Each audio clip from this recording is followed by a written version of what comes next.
Lihim ng liham.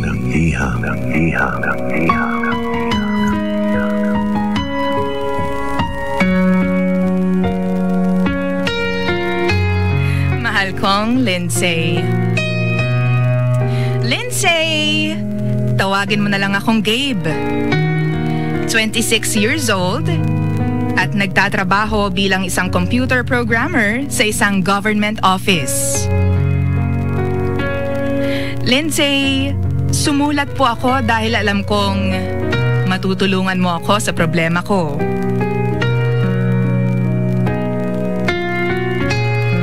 Lindsay, sana maituro mo sa akin kung saang daan ba ako pupunta.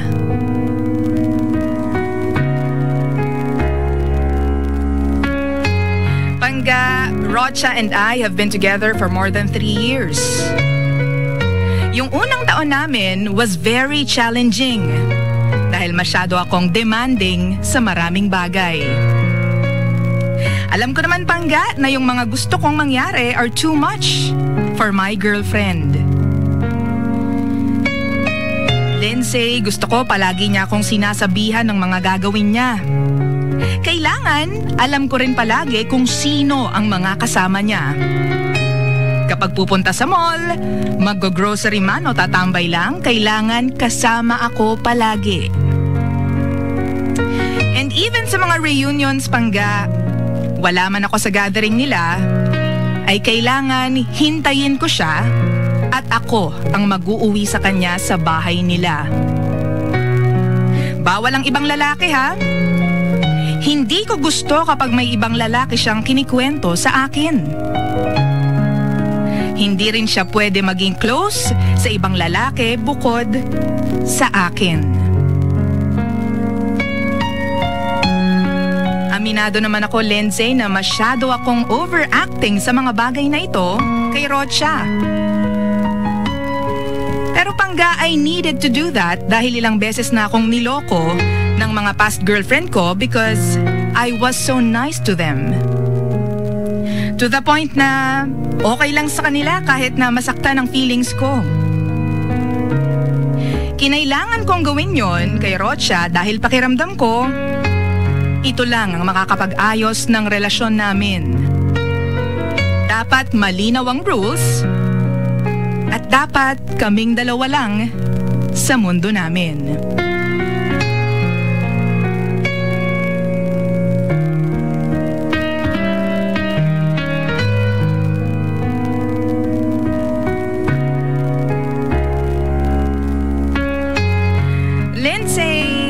Hindi sanay si Rocha sa ganitong pamamaraan ng relasyon, kaya nag-adjust ako for her. Sa awa ng Diyos, nagbago ako at pinilit kong baguhin ang makasariling ugali ko. In the following year, nabaliktad ang lahat. Siya naman ang naging immature and selfish.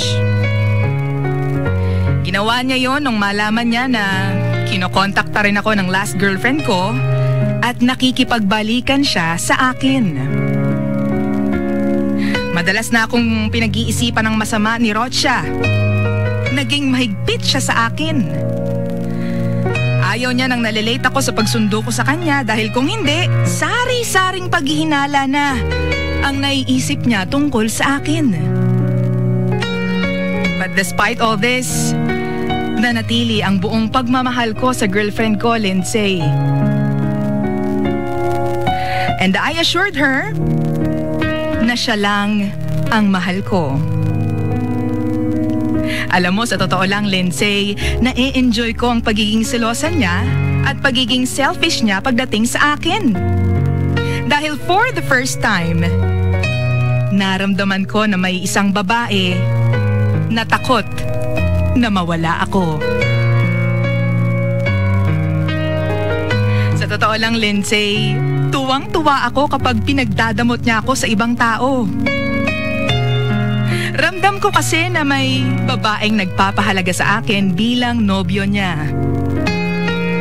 Nakakapikon man minsan, hindi naman ako napupuno dahil at the end of the day, alam ko na mahal ko siya. At alam ko rin na hindi siya makakatiis nang hindi kami nag-uusap dahil mahal niya rin ako. Malinaw naman, Lindsay, na ang face na ito actually made us stronger and made us hold on to each other even tighter. Lindsay! Nakasama ko si Rocha sa halos lahat ng mahahalagang okasyon sa buhay ko. Nagkakasundo din ang pamilya namin at ang sabi nga nila, napaka-perfect naming dalawa para sa isa't isa. Sobrang intimate na rin namin, Lindsay, at kasal na lang ang kulang sa amin.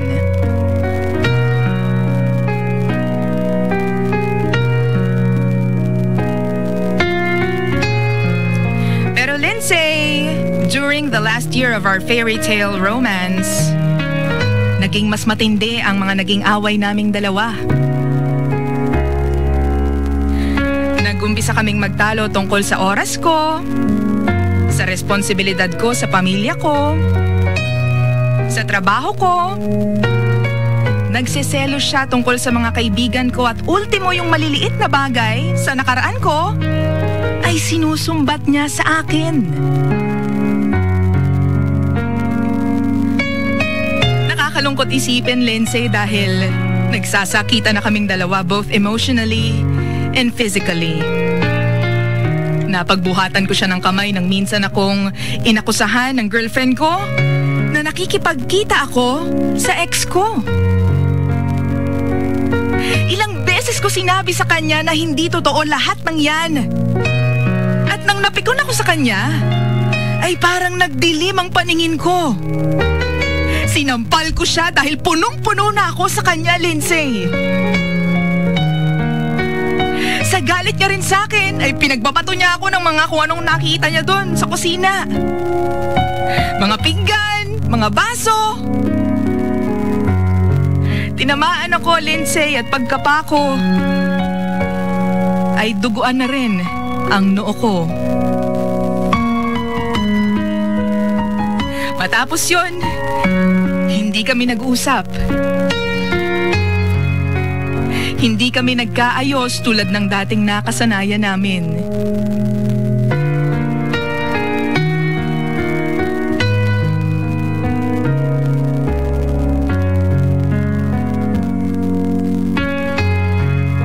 Pangga, ilang araw ang nakalipas. Naka-off lang ang personal phone ko. I concentrated more on my family and work. Lumabas ako with my friends and I acted like I was single. Nagpaka-busy ako para makalimutan ko yung sakit na naramdaman ko. Lindsay, nagpalala ito sa problema naming dalawa ni Rocha. Kahit na hindi kami nagkikita, ay yung kapatid ko pala ang tinetext niya at galit na galit daw siya sa akin. Pero pinabayaan ko lang ang girlfriend ko at hindi ako nagpatinag. Sa huli, Pangga, nagtalo ang isip ko at ang puso ko kung ipaglalaban ko pa ba ang aming relationship or should I just let her go? Unfortunately, Lindsay, I decided that we needed some space to think things over. Inakala ko na ito na ang pinakamagandang paraan para maisalba ang relationship namin. Hindi siya sumuko sa akin, Lindsay, but I made a stupid mistake. Gumawa ako ng kwento na may isang babae akong nagugustuhan sa opisina. Para lang pumayag si Rocha sa suggestion ko na cool off. Although sinabi ko pa rin sa kanya na mahal ko pa rin siya, pero kailangan ko lang huminga pansamantala. Dahil dito, Lindsay, hindi kami nag-usap ng mahigit na 2 buwan. Pero sa totoo lang, miss na miss ko na si Rocha noon, Lindsay. Pinipigilan ko lang ang sarili ko na kausapin siya sa bawat araw para lang mapatunayan sa kanya na lalaki ako at kaya kong panindigan ang desisyon ko.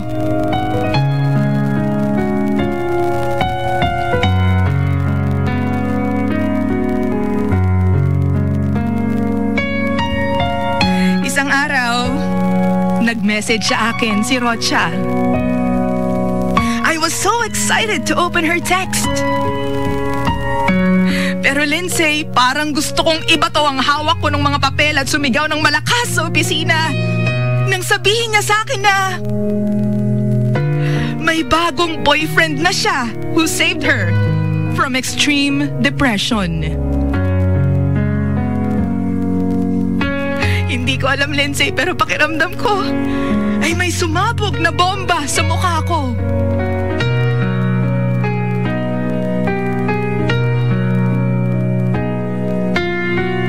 Lindsay, hindi ko ikakaila na gusto ko siyang bawiin. Noon ko lang na-realize nung wala na siya na siya talaga ang ilaw ng buhay ko. Ang source ng happiness ko. Lindsay, hanggang ngayon nagmamakaawa ako na bumalik siya sa akin. Sinabi ko kay Rocha na hindi ako susuko at gagawin ko ang lahat ng yon kapag siya mismo ang nagsabi sa akin na tumigil na ako dahil hindi na niya ako mahal. Doon lang ako susuko kapag narinig ko sa kanyang mga salitang yun.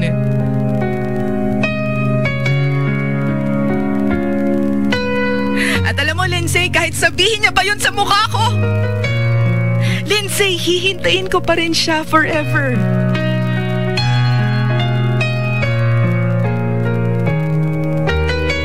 Gagawin ko yun, Pangga, dahil mahal na mahal ko siya. Hindi ko alam kung anong nagawa ko, pero Lindsay, kailangan ko si Rocha at nagsisisi ako sa ginawa ko.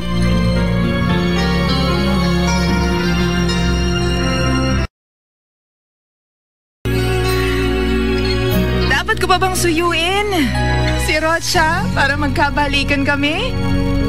Or dapat bang palayain ko na siya?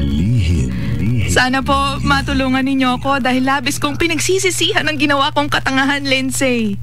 I'm so depressed for making the biggest mistake in my life. Sincerely yours, Gabe.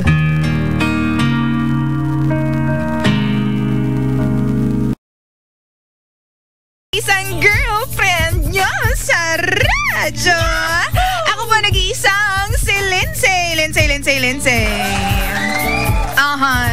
At hindi rin magbabago, Pangga. Tayo po ang number 1. 6.7 Energy FM. Wag mo sabihin radyo. Sabihin mo. Ay, naku, ano nga bang gagawin mo, Pangga? Kung ikaw na nga. Ikaw po na sa sitwasyon ng ating letter sender na si Gabe. Ay nako, nung una napakaganda ng relationship. Pero lahat naman kasi ng relationship maganda sa una, di ba? Ayun na nga. Tapos, di ba? Silang dalawa ni Rocha, si Gabe po at saka si Rocha. Ano daw yan?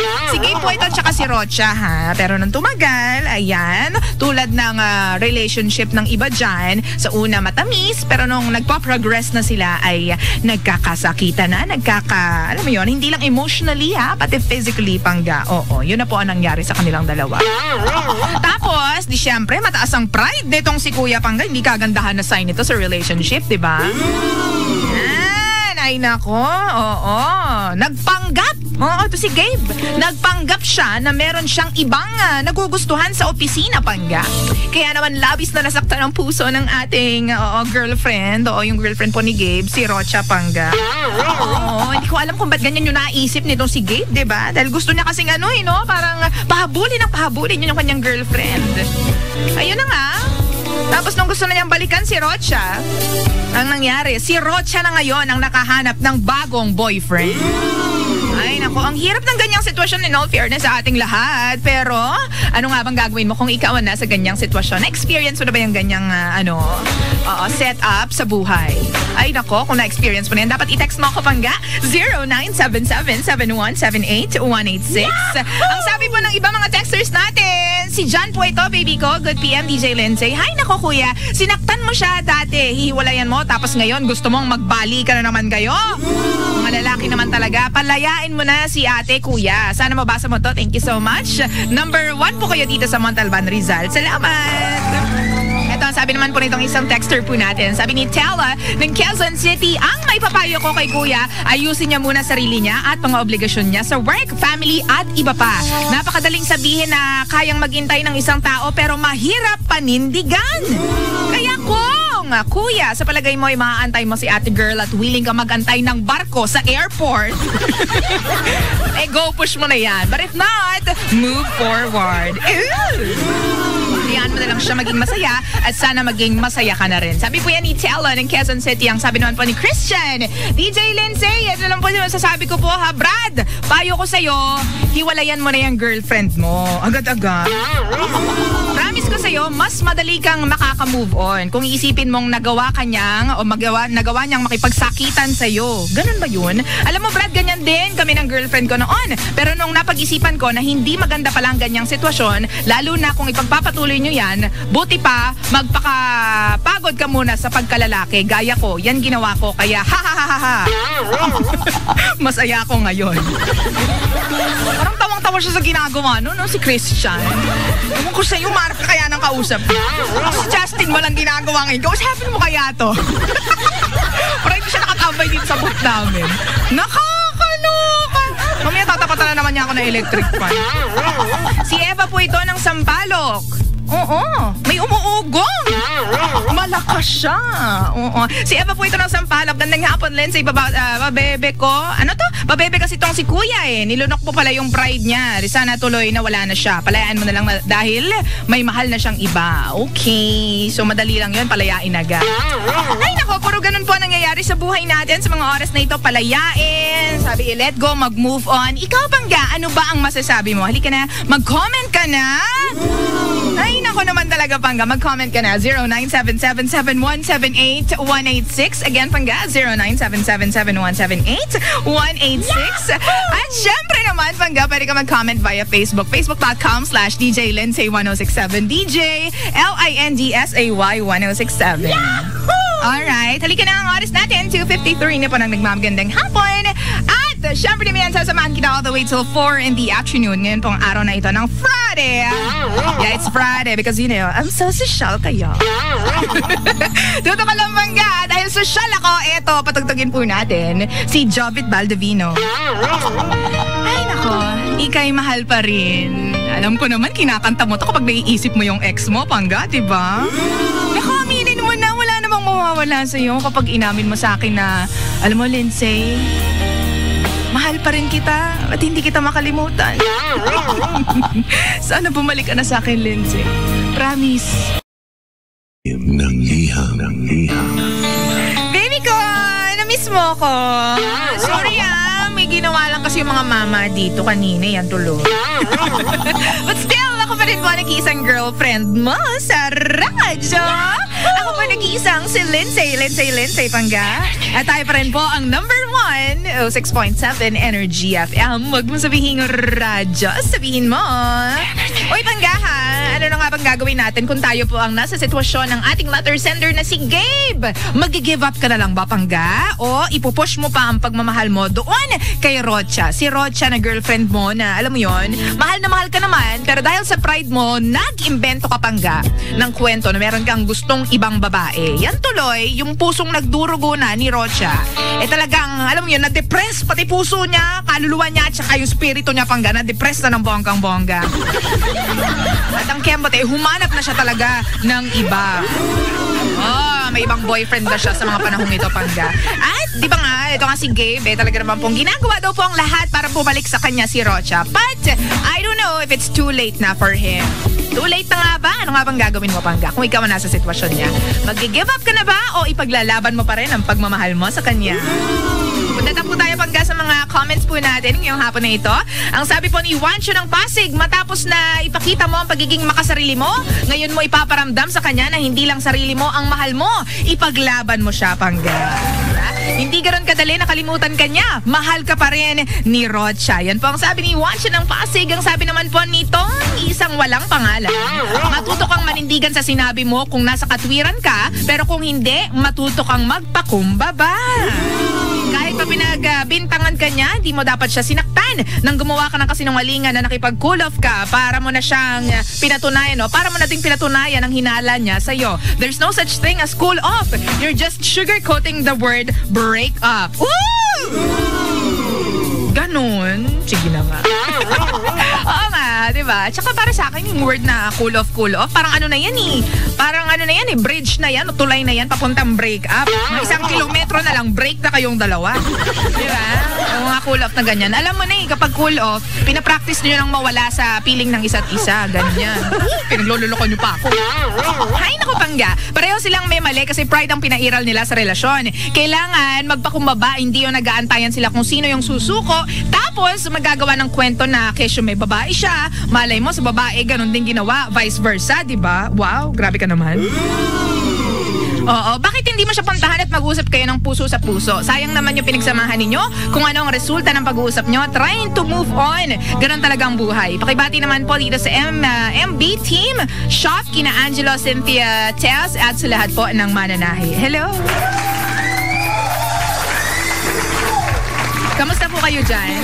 Ang sabi naman po nitong isang texter natin, pangga, natural lang sa isang relationship ang need ng space. Pero maigi na rin yung naging move ni Gabe kasi kung magkakabalikan sila ni Rocha, baka lang maulit lang ang mga pangyayari sa takbo ng relasyon nila. At di naman siya nawalan ng kung may bagong BF na si Rocha. May mamahalin at magmamahal pa naman kay Gabe na mas higit pa kay Rocha. Pero bawas-bawasan lang ni Gabe ang pagiging ma-pride niya. Thanks so much, Ate Lindsay. Jolan po ito ng Taguig City. Thank you, Joland. And eto ha, sabi po nitong isa, good afternoon, DJ Lindsay. Kapag may sakitan na ng physical, hindi na healthy ang relationship at wala ng respeto. Mas mabuti na nga na nakipaghiwalay na kayo sa isa't isa, baka kung saan pa kasi humantong ang relasyon ninyo. Ooh. Ganun ba yun? Ang sabi naman ni Lian, Kuya, try mo pong kausapin siya ng masinsinan. I believe, mahal ka pa nun and rebound lang niya yung pinalit niya sa'yo. Ganon? Pinaramdam mo rin kasi sa kanya na may iba ka na, kaya ngayon pinamumukha niya sa'yo na kaya niya ring palitan ikaw agad-agad. Gumanti lang siguro siya dahil na-hurt ang ego niya. In fairness. Mga galawang babae yan, di ba? Aminin niyo yan, girls!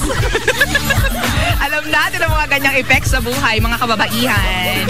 I know you, girl. At ito ha, mamaya babasa pa tayo ng comment and I will give my personal opinion at suggestion at comment dun sa kwento natin. Mamaya po pagbalik ko. Pero, lastly ha, para sa break na ito, to Brother Gabe, I feel you, bro. Na-experience ko na din ang pinakamasayang moment at ang worst na moment with my girlfriend and now, my wife. Yes, she's my wife na kasi mas minahal ko siya dun sa worst moment namin kasi hindi namin naging option ang sumuko and based sa kwento mo, it seems, Pangga, that you two are in different world right now. Ikaw na lang ang natira sa mundo na kayong dalawa ang bumuo. And that's why you need to let go na. Lumabas ka na sa mundo na yan at hayaan mo na ang puso mo na maka-move on, though mahirap, pero mas mahirap sa'yo kapag magpapaiwan ka pa dyan. Cheer up, bro. Si Carl po ito ng Pasig City. Okay lang yan. Na-touch naman ako kay Carl ng Pasig City. Ay nako, Pangga. O ito na po muna ha, bago po ako magbigay ng mga kanta sa'yo galing kay Michael Pangilinan at kay Mark Carpio, Pangga. Ito na po muna ha, watch Comedy Genius John Santos and Dental Diva Kakay Bautista in introducing Isprikitik in Live, Love, Laugh, directed by Joaquin Pedro Valdez, this August 12, 8 p.m. and August 13, 3 p.m. at the Ceremonial Hall Marriott Grand Ballroom. Tickets are available at all Ticket World outlets and Resorts World Manila box office. Live, Love, Laugh is presented by Resorts World Manila in cooperation with Ultimate Shows Incorporated. Ang oras natin, Pangga, 3:31 na po ng nagmamagandang hapon. At eto na po muna ha, mag-song po muna tayo. Mag-sing-sing-sing with Michael Pangilinan sa kantang Hanggang Kailan. Diba? Ikaw ba minsan natanong mo ng sarili mo kung hanggang kailan ka maghihintay para mapansin ng taong mahal mo? In fairness, mahirap talaga, diba? Pero minsan... Lihim ng liham. Baby ko, 10 minuto na lang at I have to say goodbye na. Pero okay lang yan. Ano ka ba naman? Bukas naman po Saturday. Maririnig mo ako from 6 to 9 in the morning. Diba? Para masaya buhay natin. Ikaw naman talaga eh. Ay, energy you, baby ko. Sige, punta na po tayo sa last part pa ng ating programa, Pangga. Ito na nga ang last batch, of course, ng ating mga comments. Ano nga ba ang gagawin mo kung ikaw nasa sitwasyon ng ating letter sender na si Gabe? Yung kanyang pinaka-mahirap na part sa buhay niya ngayon ay makuha ba ulit? Tinatanong niya sarili niya, gusto niya bang makuha ulit ang kanyang girlfriend na si Rocha? O ile-let go na lang ito? Ay, nako Pangga. Sana ganun lang kadali ang mga bagay-bagay, no? Pero at this point, mahirap ang nararanasan po ng ating bida na si Gabe, diba? Lalo na kapag mahal na mahal mo yung tao, tapos alam mo na sa sarili mo na meron ka lang mali na nagawa, na talagang pinagsisisihan mo na ngayon, na hindi mo talaga sinasadya. Napakahirap niyan, baby ko, diba? Ito ang sabi po ng iba mga comments dito, sabi po ni Jello ng Pasig, ang payo ko lang po kay Kuya, wag na siyang maghabol, as in! Kasalanan niya ng pride mo. Haha, wala talagang magandang maidudulot kapag nagpataasan kayo ng pride. Kung pride na lang ang pinairal nyo, wag na kayo magmahalan. Maglaban na lang kayo. Sabi naman po ni Lorraine ng Quezon City, Lindsay, pabati naman po kay Jen. Lagi po yan nakikinig sa inyo. Para po sa sender, ang laki mong tanga, kuya. Grabe. Sana bago gumawa ng desisyon, isipin mo muna ang consequence ng mga sinabi at ginawa mo. Sana naisip mo na di mo pala siya kayang mawala sa'yo. Ngayon, may iba na siyang boyfriend. Alang nga namang manggulo ka pa sa kanila ngayon, di ba? Nasaktan mo si ate at humanap lang naman siya ng sasalo sa kanya. Kuya, hayaan mo na lang siya kung masaya na siya sa bago niya. Sabi naman po nitong isa pang texter po natin. Nahiya naman ako sa'yo, kuya. Ikaw pa may ganang humingi ng advice? In the first place, you don't have any right to hurt someone you love physically, Pangga.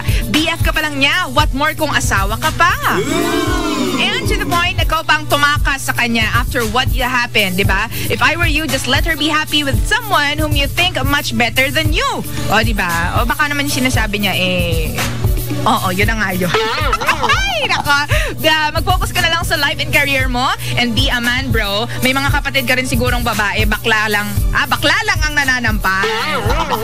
Ginagalit mo kasi ako, maghanap ka na lang ng iba, yung kayang saluhin yung pananakit mo. Si Silver Joy, 32 po ito.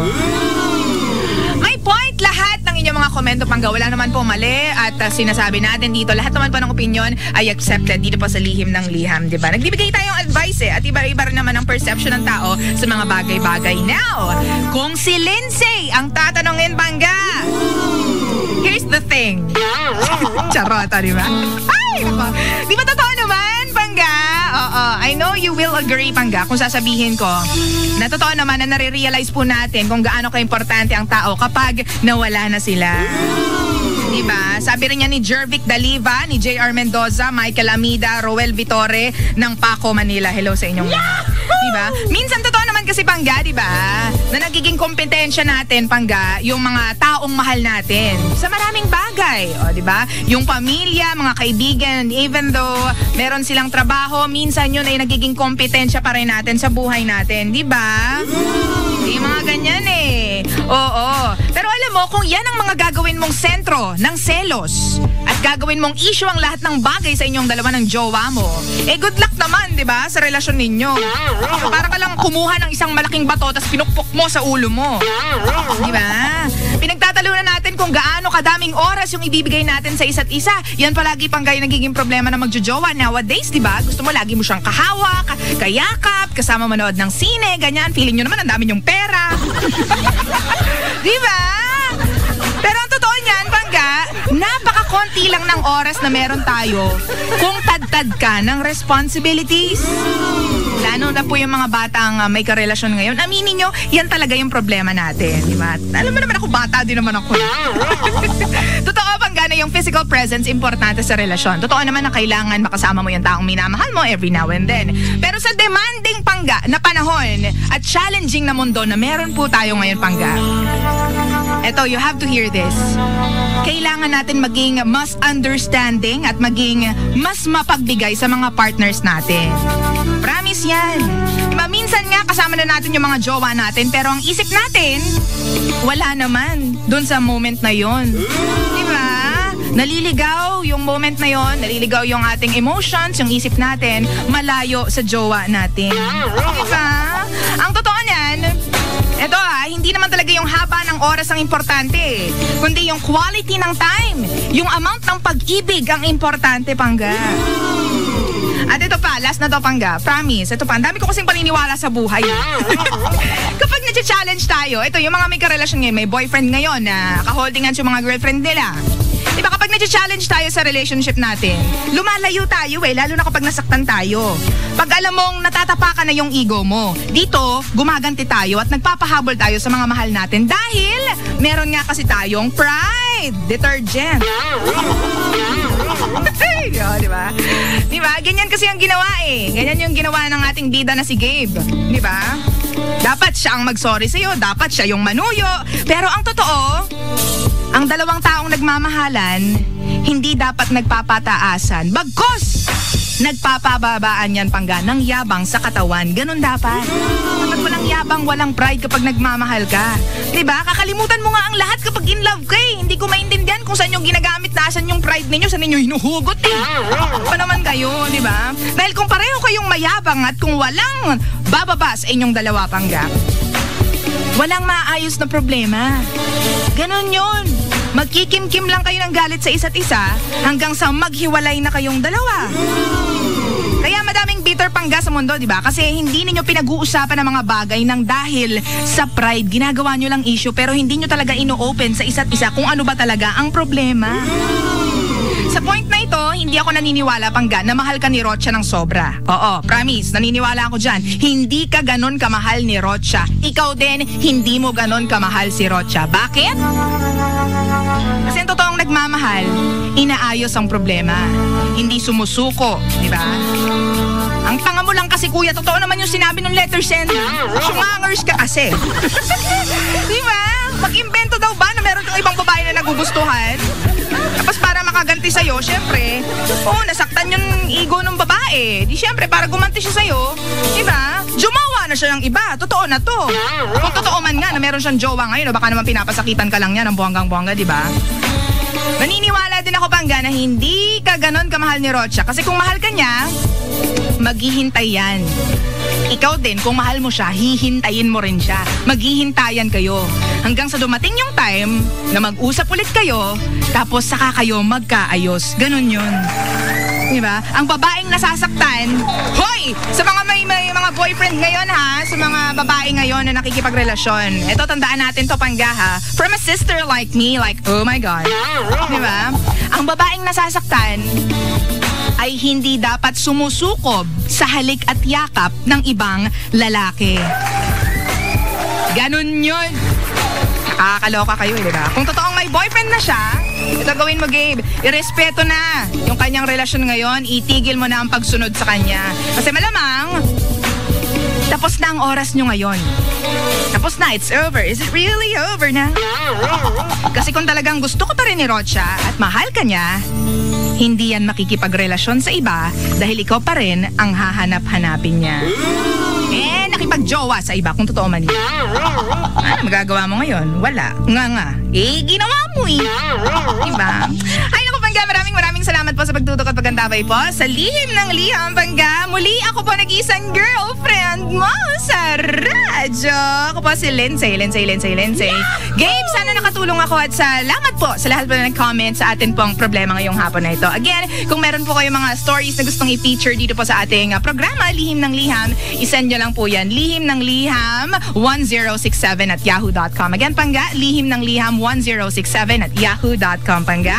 Wag kang bibitiw dahil susunod na si Jimbo at si Sheena. Dito lang yan sa number 1 6.7 Energy FM. Wag mo sabihin radyo. Sabihin mo. Hoy, Pangga, leaving you with this one.